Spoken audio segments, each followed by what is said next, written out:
Ya pemirsa, Badan Penanggulangan Bencana Daerah Sumatera Selatan melaporkan sekitar 2 hektar lahan terbakar di Desa Rampai, Ogan, Komering Ilir. Meski hotspot mulai menurun, operasi patroli dan pemadaman terus berlangsung di darat dan udara.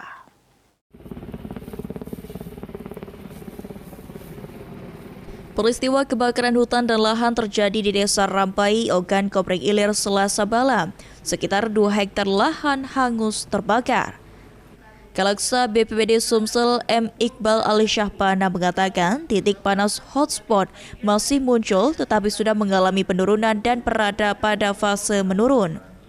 Dalam praktiknya, BPBD Sumsel bersama TNI Polri, Manggala Agni bekerja secara terpadu patroli udara. Dengan helikopter waterbombing melakukan 28 kali penyiraman ke titik api. Meski upaya pemadaman intensif terus dilakukan, faktor akses sulit dan karakter lahan gambut menjadi hambatan utama karena api mudah menjalar di dalam struktur tanah gambut.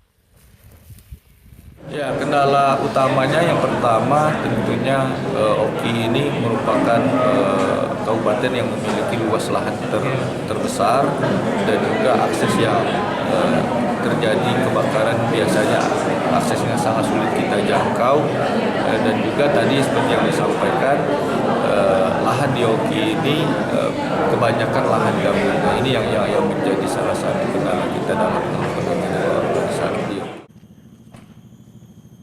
Badan Penanggulangan Bencana Daerah Sumatera Selatan mencatat sejak Januari hingga Agustus 2025 sudah terdeteksi 3.336 titik panas hotspot di wilayah Sumsel.